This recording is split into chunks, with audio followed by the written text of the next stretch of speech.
Welcome back to the PRPL Podcast. I am your host, Austin Izard, and I am, truly excited to be back in the studio here tonight. I know it's been a while. Been a real long time at this point. So I think I do need to, address that and give you all an apology and everything for all those who have been loyal to the fan base and, always ask me out in public. I do always appreciate that. Thank you for the support, the love. I feel it. I appreciate it. So, I need to reward it as well. I need to show up on the mic. I'm getting back on there. But as for an explanation, what kind of happened towards the, end of May or beginning of May is what it was. I'd been looking for a new job for a little bit. Just didn't suit my last career. Wasn't loving it. Wasn't for me. I was also very interested in working from home. So that was something I was pretty much only looking for, work from home jobs, just because I wanted the flexibility that affords for me. So yes, I did end up getting a job. I am now working from home. So just wanted to get my footing in that position, get used to everything. Didn't want to overwhelm myself, as well as it was summer. I was lazy about it. I got a little caught up in that, and here we are now. There's a little more exciting things to talk about. Love baseball. It's one of my favorite sports, but there is, long season, a lot of games, and I can't really, I can't dedicate that much time of my life. So harder one to do. We're going to do football. That's like a weekly one. But yeah, excited for it. But I do kind of need to touch on the Cubs, just because at this point, that podcast, the Tinkers to Evers to Chance podcast, I'll do more of them. I will. I just need to kind of get my footing. I'm at that point now. Like, as I said before, this is where I'm at. I'm ready to kind of go now, get back into it. I got a nice little home setup and everything. So, in terms of the Cubs podcast, I should do more, coming towards the end of that season. Not a lot to, root for. The team's 59-82, somehow in third place in the NL Central, just because that is just a very sorry division this year with the Reds and the Pirates. The Pirates really fell off. They kind of had a hot bit, but we had a good second half of the year for a bit, but I think some injuries are catching up, and we just aren't as good. So third in the NL Central, we got about 20 games left in the year. Not going to be making the playoffs, but there have been some bright spots. We do have a game tonight. DeGrom's pitching, so that's going to be a scary one. It should be coming on shortly if it's not on already. But some bright spots of it, some things to look forward to in terms of that team. Ian Happ, Wilson Contreras, two guys who have been on the team for a while now, had great years, all-star years. Ian Happ with his first all-star appearance, and Wilson's doing Wilson things. We don't know how long he's going to be on the team with us. Very scary trade deadline that resulted in him actually ending up still on the team. So love to still have him for a while. Not sure what's going to really happen after this year. But some other encouraging notes in terms of the team. Chris Morel, what an exciting player. Came up immediately, first at bat, home run, pimped it off. It was beautiful. So very excited about him going forward. Nico Horner at that shortstop position, turning into one of the best shortstops really in baseball. I'm not even kidding. So he's been performing unbelievably well. Just needs to stay on the field. He's had injury problems in the past, so he's actually had his fullest body of work so far, being up in the majors, and he's done very well. I think he's batting like 293 right now. So 300. So that's all you could ask, and he's just locked down on D. So great to see him playing well this year and, an extended season for what he's, seen so far. Nick Madrigal coming on late, having, I can't remember what his hit streak got up to, but came up, been actually swinging really well. He had a horrible start. He was supposed to be a contact guy. He's not going to give you a lot of power, but he wasn't even doing that. He wasn't giving you contact. He was striking out more than he ever has. I think he had a couple stints back in Iowa at AAA, but coming up playing well, and he's good on defense as well.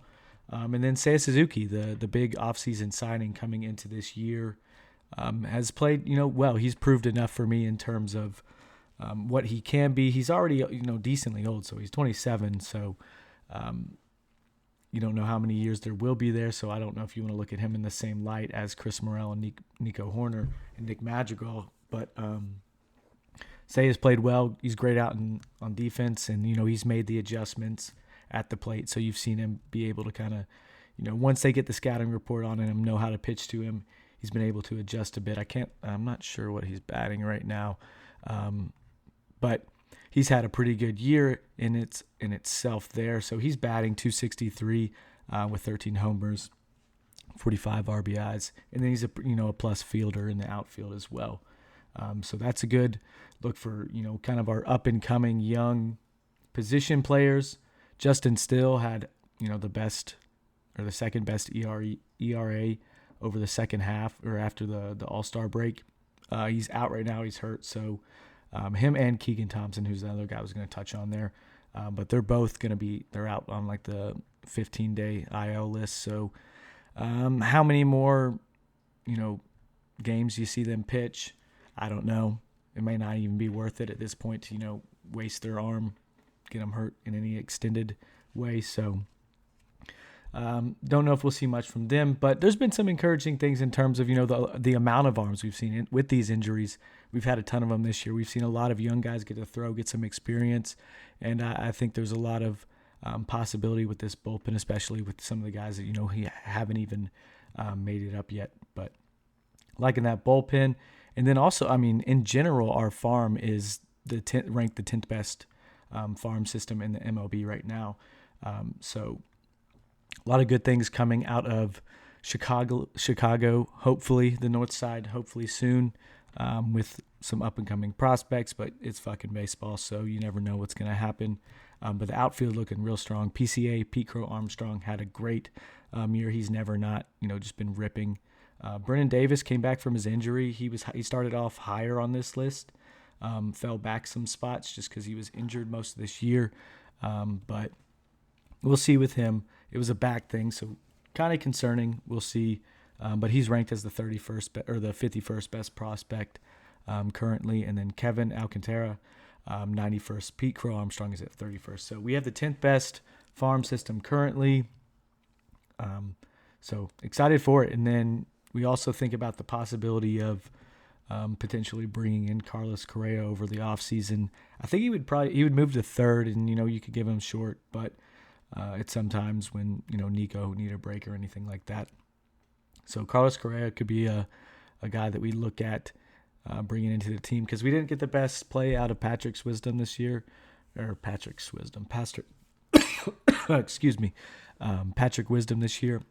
Only batting around like the 210s, and he still has that pop, so I like him, and he's a good fielder, really good fielder. But just that batting average number was pretty ugly this year. And then Frank the Tank at first, he's not even with the MLB team right now. He's in Iowa playing for the AAA. So some questions there about who's going to come up. The corners, Carlos Correa can be one of those at first. We'll see who ends up at that position as well. So a lot there. We'll leave it at that. Maybe I'll touch on some more Cubs to follow the season. But now into, the more, more on theme aspect of this episode here. We will begin the football season. I was asking myself, what would be better than, what could be better than having football back? And I thought to myself, if the Purple Podcast was back as well. So this is where we are. We have football. We have the Purple Podcast. I did miss, 2 weeks now, technically, of college football. So sorry for my absence. No weeks of the NFL, so I'm here. Don't worry about it. I guess I could have done it before the week and done predictions, but we're going to do a wrap-up for the NFL as well. But college football, week 0, 1, and then, moving into the second week here. What else to talk about when first getting into, NCAA football, then the Kentucky Wildcats, my team here, taking down the Florida Gators in the Swamp. Ben Hill, Griffin Stadium, Gainesville, Florida, the Swamp. Went in there and really dominated them defensively. Offense still has some ways to go. Will Levis didn't have his best game. but made a really big throw, and that's what you get with him is he's one throw away from putting you back in the game. He has that special play talent from a college quarterback standpoint. You don't always get that in college, and you don't even always get that in the pros, which I'm sure I'll talk about a little bit later. But yeah, Will Levis, 13 of 24, 202 yards, 1 touchdown, 1 INT. Then he had negative 12 rushing yards, so he kind of got beat up a little bit. Our offense didn't look great. To be expected when you have a young line, as well as your star running back out currently. But that even puts this win into even more perspective in terms of what this team has to offer. If they could go in there, it is early. We don't necessarily know what Florida has, but they beat Utah. People loved Utah. I knew coming into the game Florida wasn't going to pass the ball very well. I mean, that's what really hurt Florida when it came down to it. They couldn't pass the ball. Their quarterback Richardson, 14 of 35, 143 yards, two interceptions. I mean, they were a running team. They did beat us in the rushing yards, and our offense didn't perform great. But a big pick six kind of seals it. So, good game. Love it for the Cats. We're all the way up to 9th at this point. We'll see if Florida, is real deal, because a lot of people are doubting that they're even anything at this point. But nonetheless, it's always great to beat Florida. We didn't do it for so many years. I'm excited about this team, what they have to offer. It's going to be tough. There's some decent SEC East teams, even though it is the weaker division left on our schedule. So we'll have to play Tennessee at Neyland Stadium. Very, very tough place to play. And then we'll have Georgia at home. So, Georgia looks like the by and far best team in the country, especially with Alabama's performance at Texas this weekend. I'm going to take a drink of water, guys. My throat's getting itchy. I haven't done this one in a while. But yeah, Georgia looks very good. So if we can get to that game, I just hope we can get to that game undefeated. It's going to be tough because I overlooked it, but at Ole Miss as well. And the thing is, we can't overlook any team. For whatever reason, Kentucky always tends to play down to whoever they're playing. We always get off to a really slow start. We saw it with Miami of Ohio. We got off to a very slow start. Ended up beating them 37-13, so it doesn't look like it on paper. But we haven't really been hitting on all cylinders yet. I'll be honest. We haven't seen what this team can be at its best. Hopefully we get our I can't even remember what position the lineman is, but we're missing a starting lineman who was very good, as well as just, how many people we lost. So we've seen it. Our running game has struggled. Chris Rodriguez, TBD when he is back, I guess. It should be soonish. It's supposed to be, I think Ole Miss is when they're saying he could be back. So exciting stuff in that. And there's no one we can really overlook. We are Kentucky at the end of the day. We are ranked 9th, which is fantastic. I absolutely love it. Single-digit rankings, haven't seen it many times in my life. I'm sure at one point, but, besides that, we're moving on. The team still needs to play every week, win every game. Very, very exciting and stuff. Or very, very to-the-point stuff there. Anyways, let's go over this week in terms of the top 25. Let's look over here. Nothing really crazy. Ohio State takes down Arkansas State 45-12. We're looking at Alabama, Texas. Very, very exciting game. I think if Texas's quarterback doesn't get hurt, they probably win that game. They looked good early, but you never know. And it was kind of bizarre in the fact that the last time Alabama and Texas played, I think it was the last time. But anyways, the national championship game when Colt McCoy got hurt in the first quarter as well. So very deja vu for Texas fans, I'm sure. And then it really sucked for them not bringing that one out. So they lose 20-19. Alabama actually moves back in the rankings because of that, and Texas goes into the rankings. So funny game there. South Carolina, Arkansas. Arkansas runs away with that one 44-30. They've looked pretty strong. They had a week 1 win against Cincinnati there. Let's see if there's anything really too exciting here that I saw. Utah gets back on track after losing to Florida. Beat Southern Utah 73-3. Bunch of assholes. What the hell? That was crazy. They could have scored 100 points if they wanted to, I promise. But they did hold it back in the end after they were up 73-7. Big news, of course, Marshall taking down Notre Dame in South Bend. Love to see it. I am a Notre Dame hater. I've said it on here before. So nothing new. Love seeing that, and especially Marshall. With the history of their football team, that's someone you can't hate them. So great to see them beat Notre Dame in South Bend. Hilarious stuff there. Texas A&M losing to App State. App State, crazy though. They looked really good against North Carolina. So this is one that, I was kind of thinking about touching this one in terms of betting. I wouldn't have taken money line. I don't think I'm that crazy. But I would have taken the spread, I think. App State scores points. Texas A&M looked bad against Sam Houston. And at the end of the day, App State takes the win 17-14 at Kyle Field in College Station, Texas. Crazy stuff coming out there. Clemson hasn't looked great, but remaining at 5. They beat Furman 35-12. Another fun game, Tennessee Pitt. This shows me what we're going to have to play in Tennessee. They're going to throw the hell out of the ball, and that is scary. They do it very well. They didn't, they can be off, though, because it's almost like a team that lives and dies by the three-pointer. They can throw the ball, but if they can't throw the ball, it's going to be a tough game for them offensively, and we saw that against Pitt early, but they end up putting it together. They're going to keep throwing it. That's the thing. They're not going to quit, so they can put up points quick. They can come back from a lot. So scary team that Tennessee has fielded this year. Continuing down here. I'm not going to touch on every game. I think that's just kind of crazy. Wisconsin loses to Washington State 17-14. Didn't see that one. Couldn't tell you anything about it. But Houston, Texas Tech, I bet on that one. Wrongly, by the way. Houston loses 33-30 to Texas Tech.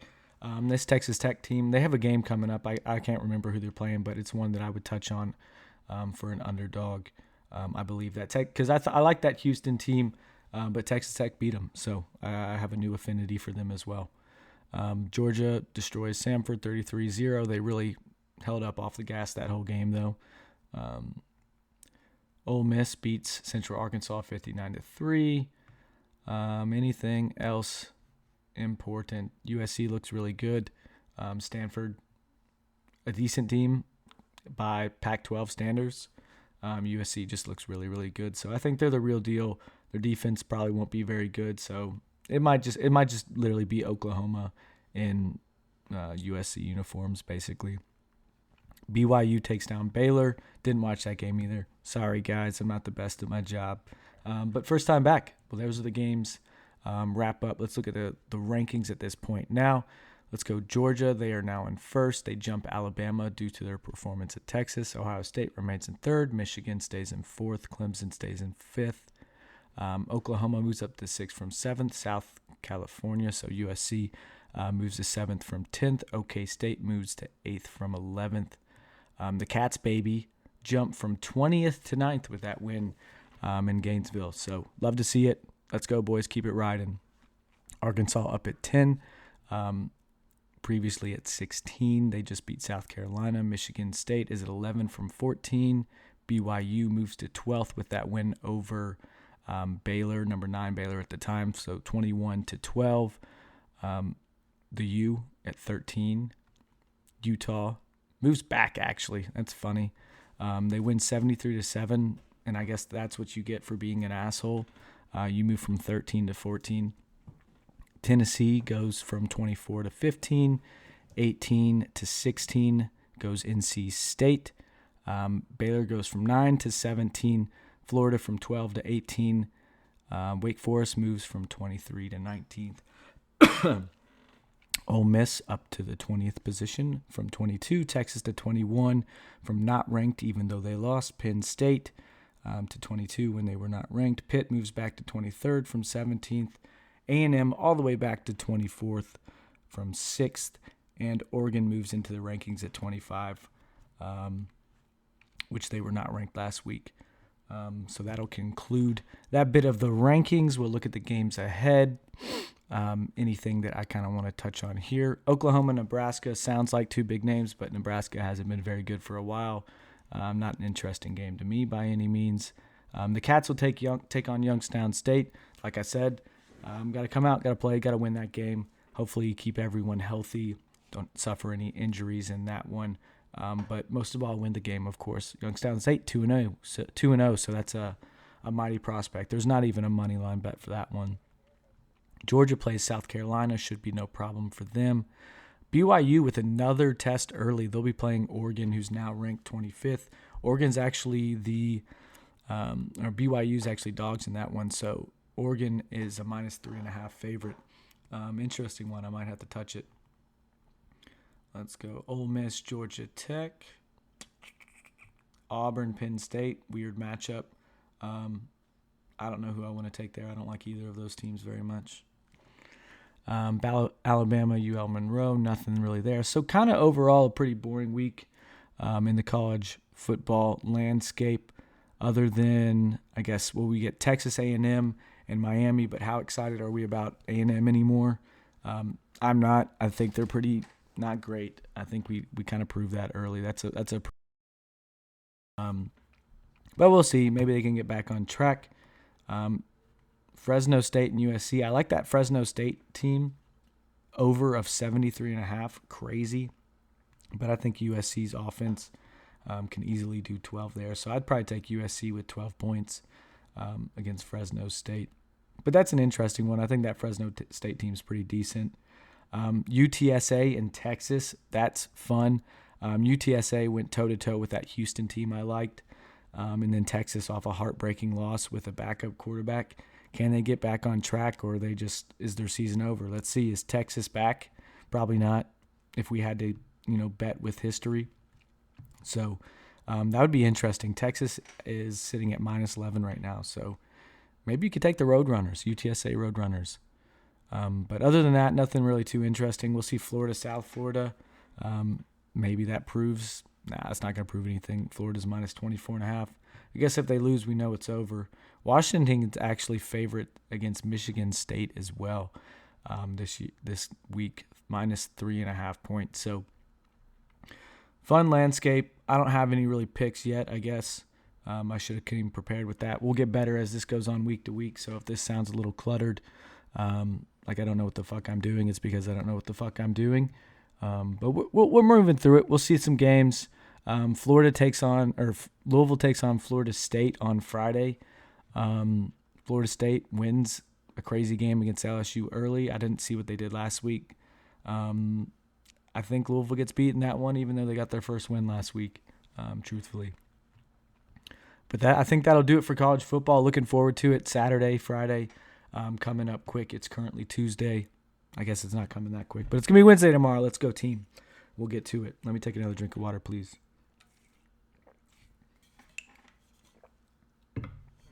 All right. Now let's move on to I can't think of like the jingle right now for the NFL. I would have done it. But imagine it. NFL football. Here we are. Let's move on to it. Week 1 wrap up. And as I did prior, by covering my Cats, I will jump headfirst into the Miami Dolphins to begin this. The team. This is an exciting year for us. It's one of my, if I had to put it into words, it's probably the most exciting season, like coming into it and expectation-wise, that I've had as a Dolphins fan. And while I wasn't blown away by this game by any means, I saw a lot of, potential in what we can be, and we won the game. We didn't play our best football. Tua looked, on paper, his stats honestly looked better, I think, than he played. He didn't play poorly. He made some really, really poor decisions here and there. We only scored 13 offensive points. So there's questions still. First game to be expected. They say it's the extended preseason now. But I'm very, very glad we didn't look like the Patriots. They looked terrible. Not really much else to say in terms of that. They looked good running the ball early, as one could expect. They were driving the ball pretty well. We get an interception. They said there was pass interference on it. But whatever. We gave them the touchdown back later in the game when they were bailed out on I think it was a 4th and 1, and Mac Jones, for whatever reason, threw the ball to the end zone. And it was just a really bad call. They said illegal touch, and it wasn't much. So, anyways, we come out 20-7. Tyreek looked really good, making, he just showed you the plays that he's going to be able to make all year long. He got 8 receptions on 12 targets for 94 yards. No touchdown, but he made some really good plays there. Tua, I don't know if I said his stats already. 23 of 33, 270, 1 touchdown, no interception. I think he did have a fumble, but that wasn't exactly his fault. Maybe I would have to look at it again. Maybe it was. Maybe he took a sack when he wasn't supposed to.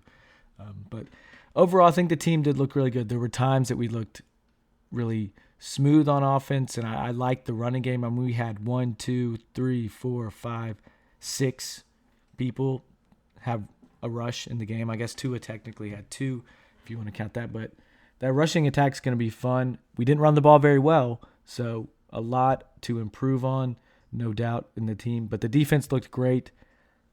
It was the Patriots. They don't have many weapons. So big test coming up this week. We will play the Ravens. That's going to be a spooky one, no doubt there. Let's see it. Yeah, so we play the Ravens. We play in Baltimore. They're coming off, not the most impressive win against the Jets, but they did win 24-9. The Jets had Joe Flacco playing quarterback, who threw for 307 yards and 1 touchdown. So however you want to look at that, I don't know.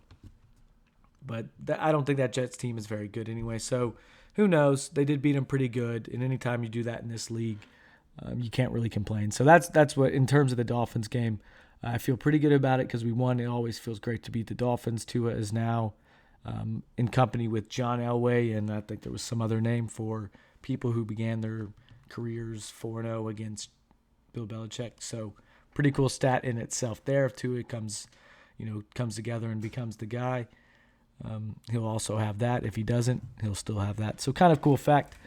We'll see. So jury's still out, in my opinion, truly. So big game, like I said, against the Ravens.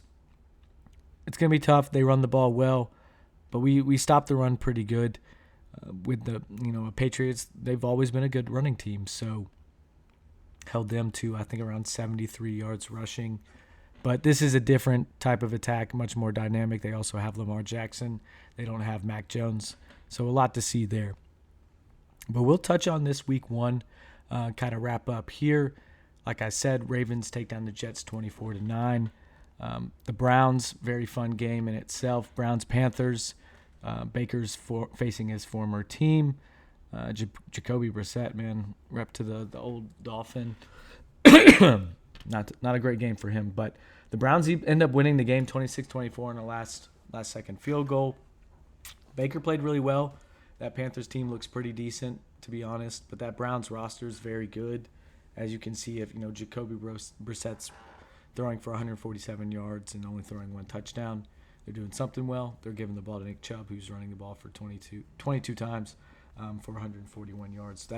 I'm sure we'll see a lot of that this year from the Browns, just running the ball until they get a quarterback back. Another game to touch on, I guess the Monday night game before I scroll too far away from it. Russell Wilson in his return home game loses as well. Well, I guess Baker wasn't home, but he played his team.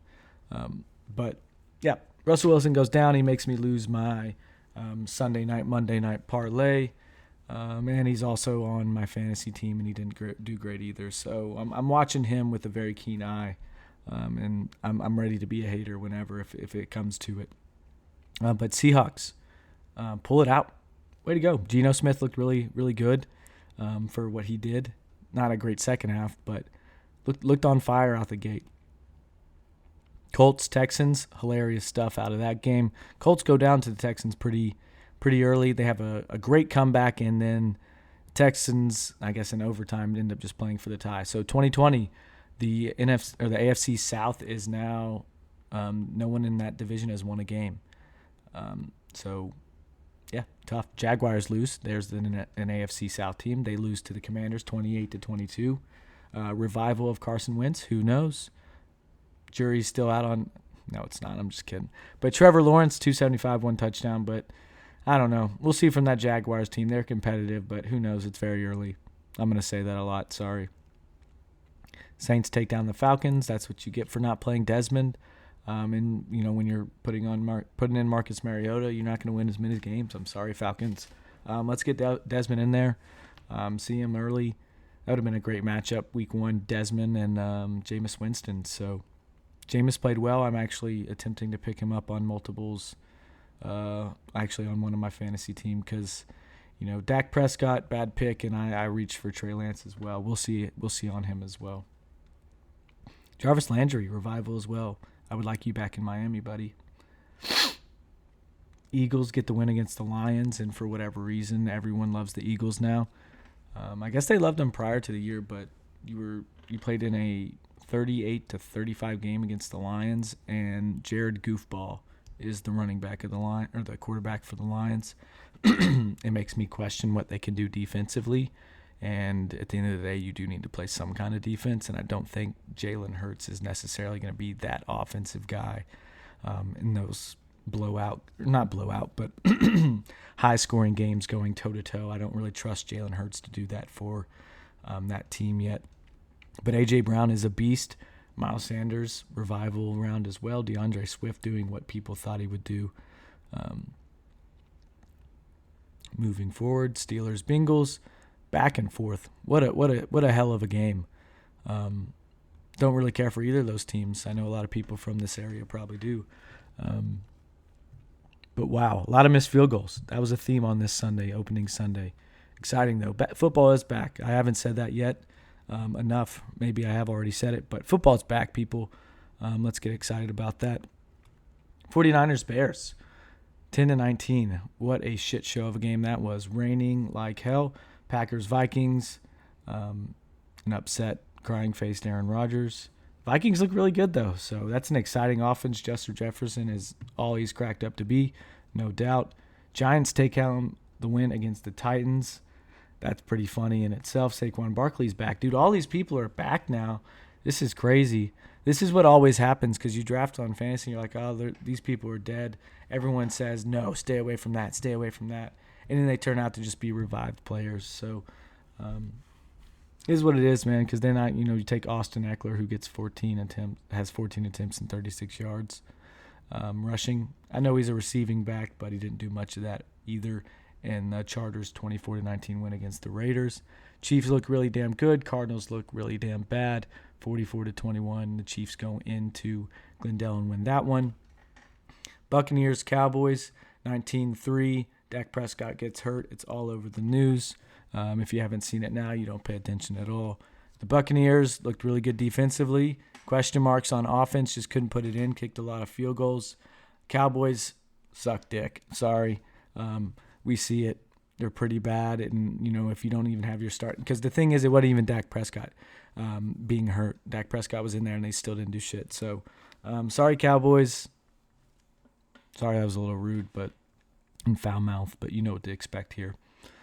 Bills Rams. I can't believe this is at the very bottom, I guess because it was the first game. I don't know what this order is on CBSNFL.com. But Bills Rams. Bills look fantastic, and that's why they're number 1 in the power rankings this week. But Rams didn't look very good at all. Bills looked very, very good. So it's early. It's week 1. That's the motto. We'll see what happens. Go Fins. We'll keep it going. But power rankings, looking around the league here. Let's check it out. I am scrolling down, and they're not showing me, guys. Huh. Well, that's beautiful. Let's do a little Google search, team, while we're here. Sorry for the unpreparedness. And I think I'm going to fix the structure of this because I think I just read about a lot of games. And I don't know. I think I need to find a different structure. I think that I have the general formatting down. I just need to figure out better ways to cover everything. But, hey, it's football. I'm here, Purple Podcast. Here it is. Bills at first, Chiefs up in the second. They look very good. The Buccaneers at third. I guess that defense was that stifling. They moved up 4 positions. Eagles at fourth. I don't understand that, to be honest. Don't love that power ranking. The Chargers look good. Big one for them coming up with the Chiefs on Thursday. Short week, so hopefully it doesn't mitigate the offense at all. Saints are at 6. They remain place. The Vikings move all the way to 7th. Ravens in 8th. Packers 9th. The Rams in 10th. Bengals 11th. The Dolphins, baby, jump from, I guess, 18th because we moved up 12 positions to 12th. There we are. The Dolphins beat the Patriots and never really threatened thanks to the defense. Tua Tagovailoa was good, but the offense still only scored 1 touchdown. I hear you with that. Moving forward. 49ers at 13th. The Colts at 14th. Raiders 15. Titans 16. Commanders 17. Browns 18. Steelers 19. Broncos 20. Cardinals at 21st. They looked real bad. Patriots look real bad. They're at 22nd. Giants win the game and go to 23rd. Poor guys. But that's what, when you're just been so bad for so long, what happens. Cowboys 24th. Hilarious. Bears move up 5 places from 30th to 25th with a win. Seahawks go up to 26th with a win. Panthers move back to 27th. Jaguars to 28th. Texans 29th. Lions in 30th. Hold up. What are these rankings? The Lions just play toe-to-toe with the Eagles. 38 to 35. The Lions are now 30th. They go down 3 positions. And the Eagles are at 4th. This is pathetic. Who makes these? But the Jets are at 31st. Falcons are at 32nd. Damn, that's tough. Sorry, Desmond. I guess you're on the worst team in the league right now. But that's the thing. If you start now, you can only go up. So, all jokes, of course. Desmond, love to see you in the game soon, buddy. Keep on. But that'll about do it for the power rankings. Now we'll move forward and look into the next games. Yeah, I think I need to fix this process up a little bit, guys. But Chargers, Chiefs, that's going to be a good one. That'll be a fun one on Thursday. I think the Chiefs do it. They look really good. Panthers, Giants. I'm going to take the Panthers in that one over the Giants. I'm not sold on the Giants, but they are -2.5 there. Maybe this is what I do. I just do quick picks. Let me know if this is working. Colts, Jaguars. Jaguars +4. Even though the Colts just lost to or just tied the Texans, they got to get things figured. I think they beat the Jaguars. I'll take them. I'll take them -4. Dolphins, Ravens. You know it, baby. It's the Dolphins every time. I'll take 3.5 points. Let's win it. Let's go into M&T and win that one. Patriots, Steelers. That might be a stinker. The Patriots are actually favorites in this one. They're playing in Pittsburgh. So, man, I like Pittsburgh. Let's take Pittsburgh in that one. Browns, Jets. I'm going to take the Browns. Buccaneers, Saints. That's an interesting game. Buccaneers, Saints. I kind of like the Saints. Let's do the Saints on that one. Commanders, Lions. Boy, ugly teams, really ugly teams. But for whatever reason, both of those teams put up crazy points and good offense. Let's do the Commanders. Commanders over the Lions. I like that. Falcons, Rams. I am going to take the Rams. Sorry, Desmond, again. Seahawks, 49ers. On paper, the 49ers should win that one. But the Seahawks just looked good against a Broncos team that I thought would be a lot better. So I think spread-wise, I would take Seahawks +10, but money line's still going to be 49ers. I mean, that makes sense because that's so many points. But I would take the Seahawks -10. Cardinals, Raiders. I would hammer the Raiders -6, honestly. The Cardinals look pathetic against the Chiefs. I mean, that's a really good team. And the Raiders didn't look the best either, but -6. Let's go Raiders. Bengals, Cowboys. I'm going to take the Bengals. Texans, Broncos.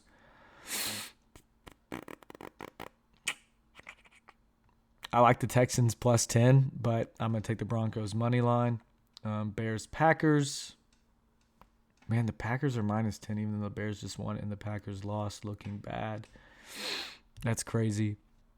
Let's go Bears. Screw you, Packers. I'm going to go Bears money line. How about that? Titans, Bills. Definitely the Bills. Vikings, Eagles. Let's go Vikes, man. The Eagles are kind of pissing me off, dude. Why are they ranked so high? Fuck that. Anyways, that'll conclude it, guys. 40 minutes. We stayed in here. I talked for 40 minutes straight. I'm going to clean up this process for, I guess, week 2 of the NFL season, week 3 of the college football season. We'll clean it up. We'll get the process right. I liked what I was doing there in terms of just making quick picks. I think that's what I had initially intended to do, but got away from it. But we'll figure it out. We're back on the mic. We're back in the booth. We're back in the stew. And I'm back talking to you. Fuck. Was that corny? It just kind of came off the tongue. Anyways, I love you guys. Feels great to be back in. I got this new setup and everything. And, I should be moving soon, so I should have another bigger office. Hopefully I can get some people on. That's been a problem in the past as well. The buddies have just been lame lately. What can I say? I'm just kidding. I love you guys. But yeah, anyways, thank you guys for listening. Purple Podcast, we're back on it. The host, Austin Iser, that's your man right here. But excited to be back on the mic, excited to be talking to you all. Hope you enjoy it. Hope you listen, and thank you again to all those people who say anything to me and say you enjoy it, or ask me what's going on. I do appreciate the thought and care. It does matter in the end, and that's all we can do in this world is be good people and look out for others. So I love you all. Thank you for listening. I'll talk to you soon. Whole lot of football coming up. Let's do it. I'm excited. I love you all. Purple Podcast. Episode number 19 now. Back in the booth. Stuttering. I'm a little rusty. Peace.